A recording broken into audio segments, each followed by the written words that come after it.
Donc une vidéo pour vous aider un petit peu à trouver quelques repères, à structurer les débats qui entourent tout le psychodrame actuel l'environnement, Greta Thunberg, etc. Parce que là, on touche le fond, quoi. C'est quelque chose d'effrayant. Quand on voit une politicienne de la République en marche qui en est réduite à dire Greta Thunberg de critique mais ne propose pas de solution, là je trouve qu'on a atteint le point Godwin. C'est les éléments de langage qu'on écoute généralement dans les réunions. Hein. La pire critique qu'on puisse faire quand on n'est pas d'accord avec quelqu'un, c'est vous critiquez mais vous ne proposez rien. Donc ça, c'est des éléments de langage politique, bullshit, etc.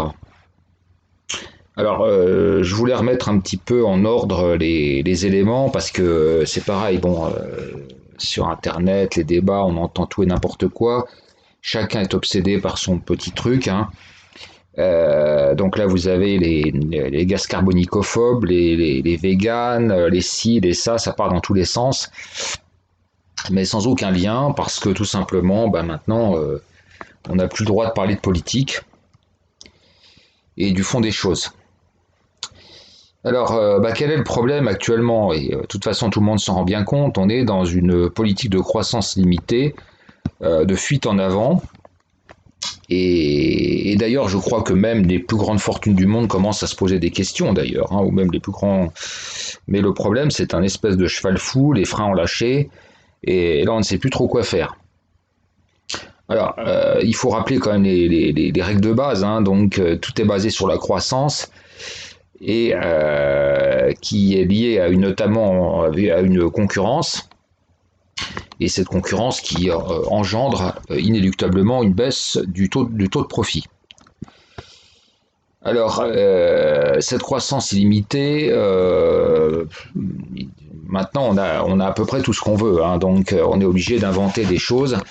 La croissance, et on le voit dans les publicités, c'est d'essayer de vendre des choses de plus en plus inutiles. Donc c'est basé là-dessus. Là. On voit maintenant notamment l'histoire des applications, enfin on voit des applications complètement grotesques hein, sur les smartphones, enfin des trucs complètement ridicules. Et donc la croissance est de plus en plus maintenant basée sur des choses complètement inutiles. Alors, donc finalement, ça aboutit à quoi? Bah, ça aboutit à du gaspillage des matières premières, de l'énergie, parce que pour fabriquer ces saloperies, bah, on consomme de l'énergie qui est épuisable. Ça produit bien sûr de la pollution. Donc, production de futilité, maintenant, bah, écoutez, les choses utiles, il n'y a plus grand chose d'utile hein, dans ce qu'on voit. Regardez les publicités à la télé, c'est que de la futilité ou des choses dont on peut tout à fait se passer. Alors, et puis la futilité, elle est pour tout le monde. Donc, elle va du bas peuple, hein, donc acheter des bagnoles dont on n'a pas forcément besoin, mais pour en jeter, des voitures dont on n'a pas franchement besoin, mais c'est un apanage narcissique. Hein. Les voyages, hein, pour dire on a été ci, on a été ça. Et je crois que dans les voyages, il y a une grande part de narcissisme aussi. Et puis ça va jusqu'en haut, c'est-à-dire que maintenant il y a des gens qui ont de telles fortunes qui peuvent se permettre, il y a un marché qui est en train de se développer pour des voyages spatiaux de type touristique, avec les Bezos, etc., etc. Donc c'est pour vous montrer dans quelle folie on est arrivé. Et là on pose pas la question, de l'empreinte carbone, de ci, de ça. Hein. Carrément quand vous avez des fusées qui vont faire le tour de la Terre ou qui vont faire un petit voyage bientôt vers la Lune, tout ça pour satisfaire des milliardaires, on touche le fond. Alors bien entendu, il faut tenir compte de l'épuisement des ressources, hein, qui n'est pas, c'est pas vain, puisqu'on parle même désormais du sable. Alors c'est vous dire. Hein. Et puis bien entendu, l'atteinte à l'environnement, hein, la croissance, ben, de plus en plus l'atteinte de l'environnement. Alors, sur quoi c'est basé ce modèle? Donc toujours la recherche du profit en fait, et c'est basé sur la mise en compétition des êtres humains à tous les niveaux, hein, que ce soit donc entre milliardaires pour rechercher des profits toujours plus grands dans les classes moyennes, et dans le petit peuple, hein, dans les pays pauvres qui sont obligés d'accepter des salaires de plus en plus bas. On rappelle des ouvrières du nord de la Thaïlande qui ont réussi à obtenir un SMIC à l'équivalent de 83 € par mois. Je rappelle ça, hein, voilà. Et tout ça, c'est dû à quoi? C'est dû aussi en grande partie à de la démographie galopante et incontrôlée. Je rappelle aussi que les bordels de Thaïlande, hein, c'est des maquereaux et des maquerelles qui vont vers le Laos, un pays très pauvre, et les familles vendent leurs enfants, leurs filles à la prostitution. Ça, il faut quand même le rappeler. Donc voilà où on en arrive. Hein. Effectivement, quand on interroge ces familles, elles vous disent de façon très candide: ah bah ouais, mais j'ai pas d'argent pour la nourrir. Donc là, on en est à des populations complètement animales, hein, qui n'ont aucune idée de contraception, qui font des enfants et ensuite qui les vendent à l'esclavage. Il faut rappeler un chat, renseignez-vous. Voilà. Et alors, pour tout ça, on est obligé de développer. Alors, c'est même plus de la publicité, du marketing. Là, c'est carrément, on est obligé de développer une véritable religion de la consommation, de la surconsommation et du bien-être. Vous n'entendez que ça. Écoutez, c'est très, très intéressant. Écoutez et décryptez les messages publicitaires ou dans les émissions ou autres, de bien-être, les loisirs, la consommation. Alors c'est d'autant plus dérisoire et sordide que les gens vivant de plus en plus dans le malaise par l'absence de spiritualité, par l'absence d'humanité, de plus en plus sous pression, ont de plus en plus besoin de rêves et d'évasion. Donc c'est extraordinaire, c'est-à-dire qu'on pourrit la vie des gens est de plus en plus pourrie, entraînant un besoin d'opium, ce que j'appelle les opiums, et les opiums qui eux-mêmes aggravent la situation, notamment de l'environnement, etc. Donc vous voyez, tout est, vous savez, c'est comme dans le cochon, tout est bon, hein, dans le capitalisme. Hein. Même la merde, hein, ils vont la revendre. Hein. Donc c'est tout à fait paradoxal. Moins les gens vont bien, enfin le mal-être est reconverti en croissance économique. D'ailleurs, la drogue est inscrite désormais dans le PIB, il faut le savoir, pour ceux qui ne le savent pas encore. Alors comment ça se passe? Donc la méthode habituelle de sortie de ces grandes crises, jusqu'à présent, ça s'appelle la guerre mondiale. Parce qu'il y a des gens qui ont oublié tout ça. Première et Deuxième Guerre mondiale. Donc c'est génial parce que ça permet de tuer massivement, hein, donc les problèmes de surpopulation, ça les règle. Pendant ce temps-là, la natalité baisse aussi, hein, pendant que les hommes sont à la guerre, il y a moins de naissances. Donc c'est génial.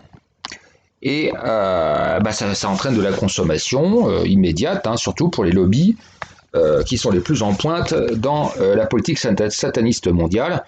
Donc lobby du pétrole, des armes, de la construction, et puis après il faut reconstruire. Donc voilà le modèle habituel. Et alors la seule question qu'on peut se poser, c'est pourquoi on ne l'a pas déjà refait?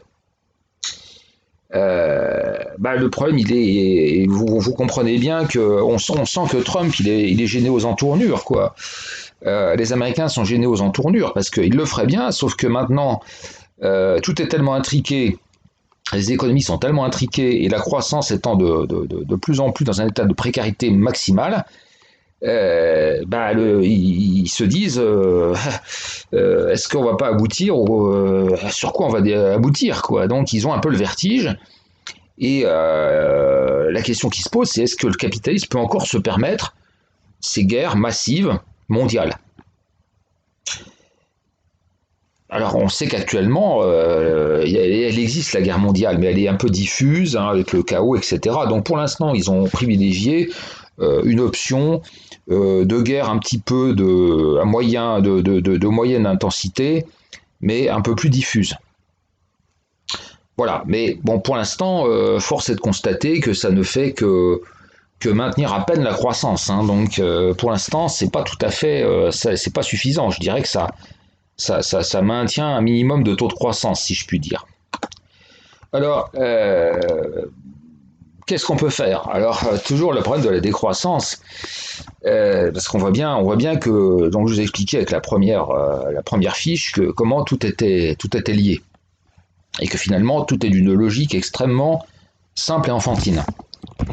Alors, la décroissance, comment obtenir la décroissance? Donc il y a ce que j'appelle, c'est dans les cerveaux d'abord que ça doit se faire. ça doit se faire dans les cerveaux, et puis ça doit, dans les gestes du concret, sur l'achat, sur la consommation, euh, sur le niveau de vie. Hein. Donc qu'il faut accepter de ne pas, déjà premièrement, de ne pas se la jouer, de ne pas jouer les bourgeois quand on n'en est pas, et de ne pas jouer les milliardaires quand on n'en est pas. Donc là, déjà, c'est quand même relativement simple, et je crois qu'il y a du grain à moudre, tant les Français sont des gaspilleurs, et les Occidentaux en général. Une chose dont on ne parle jamais, c'est la politique éducative, la formation et l'enseignement supérieur.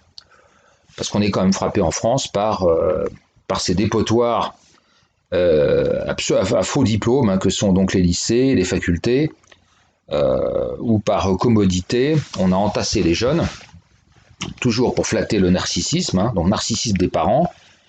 Ah, mon fils, ma fille a eu le bac, ah, mon fils, ma fille a une licence, a un master, etc. etc. Donc les gens stupides sont contents. Et après, ils se retrouvent, en plus ça diminue le taux de chômage, hein, puisque les gens passent de plus en plus de temps dans les études. Mais en fait, au bout du compte, ça n'aboutit à rien.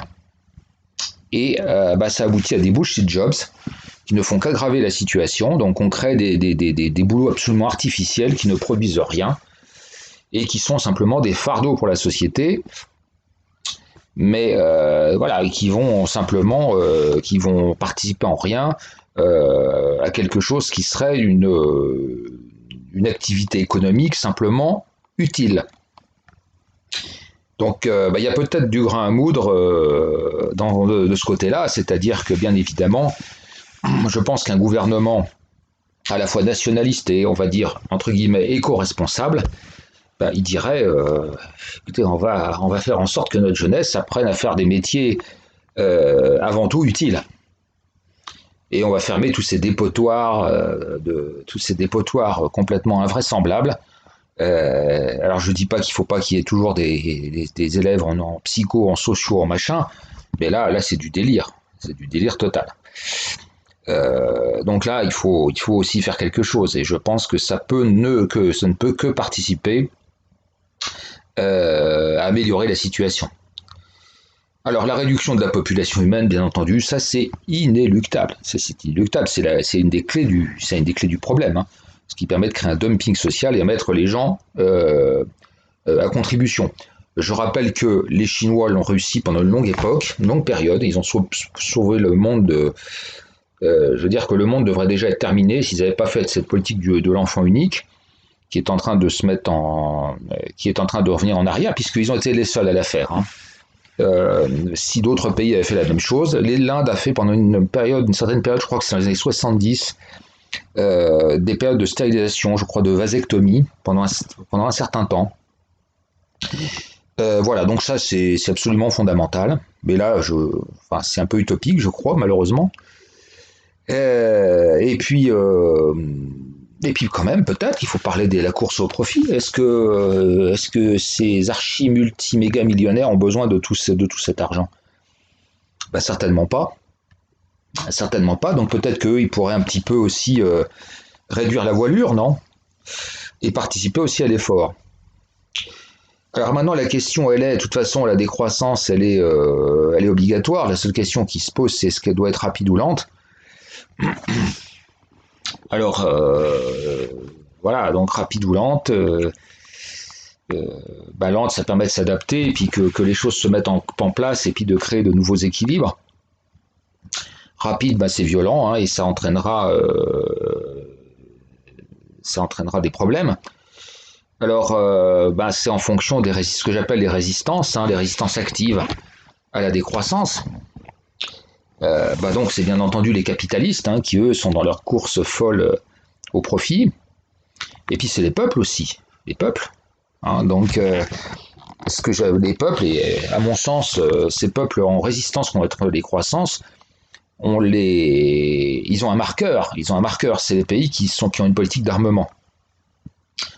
Qui est en fait leur arme, hein, qui est quand même le levier de leur puissance. Il faut arrêter avec les histoires d'économisme et d'économistes.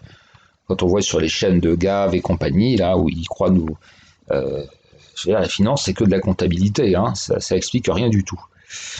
Alors, et puis là, il y a deux types de pays hein, que j'appellerais ce que j'appelle les vainqueurs actuels, bah, qui veulent rester sur leurs acquis et sur leur puissance. Donc, c'est surtout l'USA, Chine, Inde, hein, qui s'arment massivement.